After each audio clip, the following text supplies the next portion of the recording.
Então, amigos, estamos de volta, dessa vez para apresentar aqui um conteúdo mais lúdico, né? Aliás, eu vou até já abrir o jogo com vocês. Eu tô pensando em toda segunda-feira eu fazer um quadro aqui no canal Psicoeducação chamado Bolsonarista por um Instante. Que eu irei apresentar um conteúdo aqui raciocinando em termos bolsonaristas, obviamente com finalidade crítica, mas né, é sob as vestes de um pensamento lúdico. Porque assim, aqui o que vai diferenciar eu de um bolsonarista? Que aqui eu já tô seguro de que eu tô fazendo uma zoeira, né? Mas eu vou me levar a sério aqui nesse momento. Já o bolsonarista não, o bolsonarista ele já se leva a sério, mesmo tendo seus conteúdos e suas produções intelectuais totalmente sem fundamento e sabe, calcado no nada, né? É um negócio assim, ninguém leva a sério o bolsonarista por motivos óbvios, né?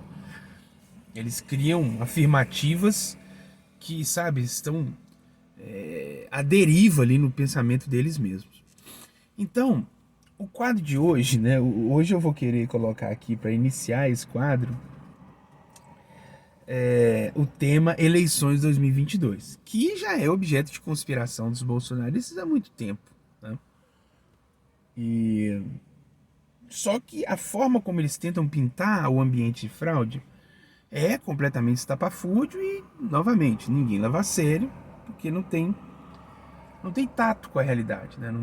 Não tem como você tatear, não tem como você identificar a verossimilhança no discurso bolsonarista a respeito dessa ideia da fraude nas eleições. Então, como que o penseiro luminoso aqui iria raciocinar uma eventual fraude nessas eleições, né? Uma intervenção que seja, né? Sem apelar para essa coisa, né, da salinha escura, do hacker, né? Hacker em um instrumento que não está online, né? Você vê que coisa, coisa curiosa, né? Então é o seguinte, se a gente for raciocinar em termos mais palatáveis o que seria uma eventual fraude nessas eleições, eu não deixaria de fora o elemento Estados Unidos, né? Principalmente depois que, né, depois daquela solicitação, se eu não me engano, daquele senador lá, o esqueci o nome dele, tava lá na CPI da Covid lá, o Harry Potter lá da Voz Fina. Ele solicitou a comunidade internacional que as nossas eleições ela precisa estar observadas porque o candidato está criando ambiente para golpe, né, para intervenção, né? Ele dá declarações públicas disso, então ele achou por bem solicitar ao Ocidente, né, o garantidor, né, da democracia liberal, observadores internacionais para ver se está tudo bem mesmo ou se vai acontecer algo inédito nessas eleições. E eu não acho que, né, com a resposta que veio do governo americano, né, de que irão observar as eleições, seja algo que é do nada, né? Porque quem estuda a história dos Estados Unidos sabe muito bem que os Estados Unidos é imperialista, que ele está sempre defendendo os interesses dele de forma sutil, né? Se apresenta de forma sutil, a intervenção ela é brutal, mas se apresenta de forma sutil. E aí tem um outro ponto que liga isso aí, uma coisa na outra, que é o seguinte. Em hipótese alguma, a gente poderia imaginar uma chapa do Lula e do Alckmin. Mesmo sabendo que o Lula é um sujeito indigesto para os donos do poder. Indigesto tal como o Bolsonaro. O Lula, os Estados Unidos,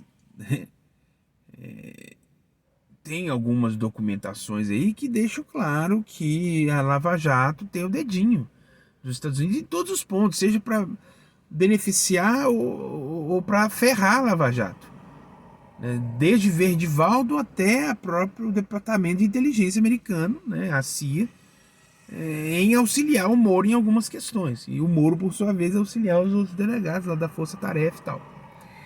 Então a gente sabe muito bem que as mãos dos Estados Unidos já repousam no Brasil, gente, tem muito tempo. É muito, muito tempo. Desde do golpe militar e etc, né?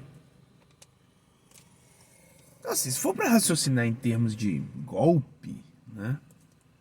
Eu prefiro muito mais acreditar que essa chapa Lula-Alckmin, ela tá carimbada, né? Uma vez que o próprio Lula sabe da sua fragilidade no poder, né? Se tem um candidato e que é o candidato dos donos do poder, é a chapa Lula-Alckmin, onde o Lula vem como um personagem castrado, né? O Lula não vai ser o Lula de 2002 não, tá, gente? Esse Lula aí é um Lula amarrado, porque ele sabe da sua fragilidade, ele sabe que um mínimo pedido de impeachment já ganha uma popularidade atroz. O bolsonarismo, ele pode até sair do poder, mas ele já está impregnado aí nessa classe média engajada aí que vai para as manifestações, né? Obviamente engajada dentro de uma orquestra feita pelas elites, tá?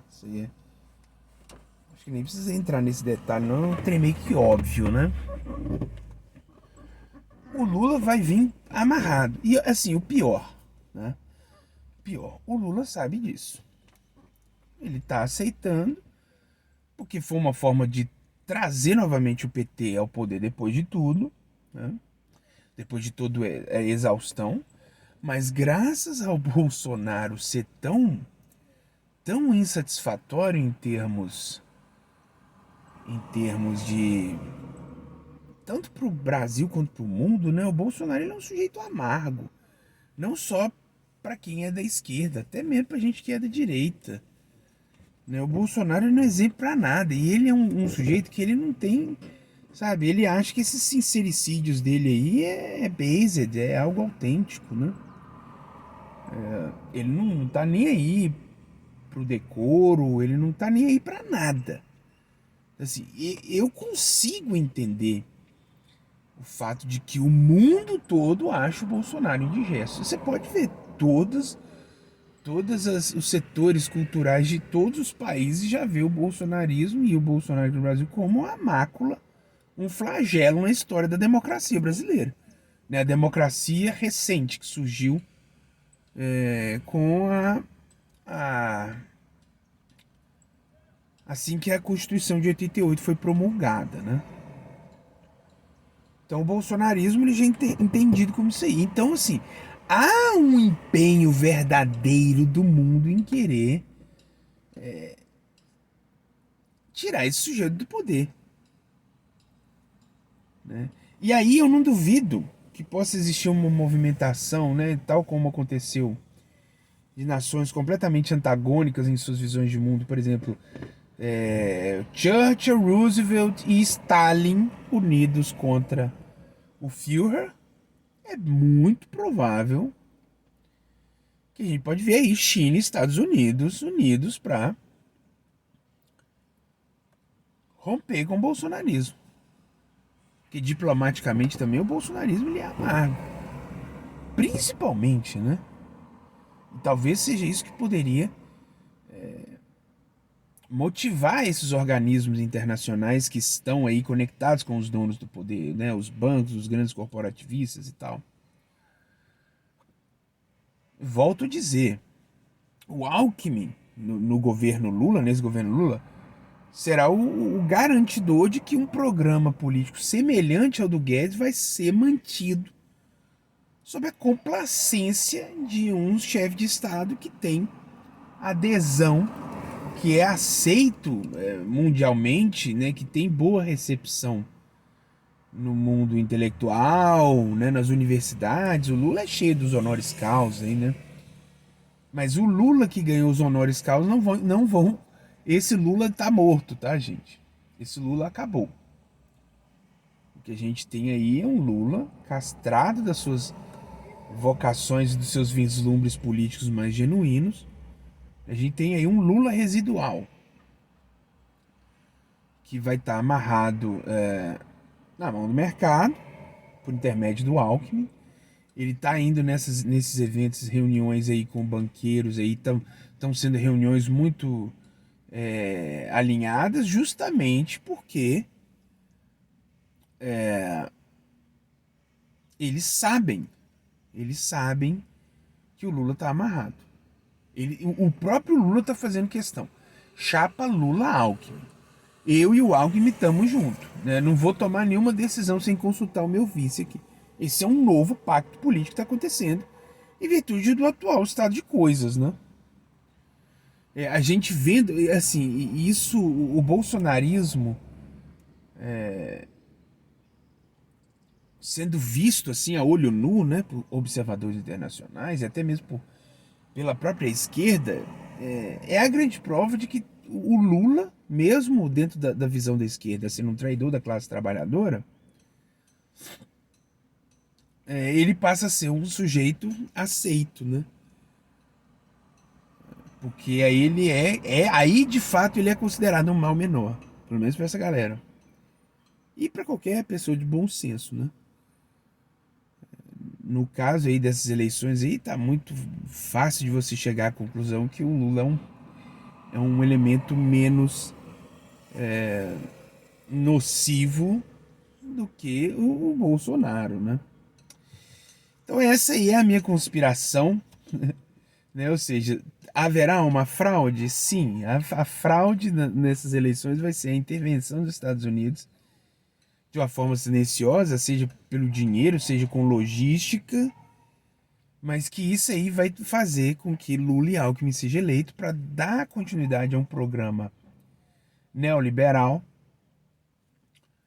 tal como Guedes, porém com a complacência de chefes de Estado mais carismáticos, mais preparados para o diálogo internacional. Porque Bolsonaro é uma tragédia.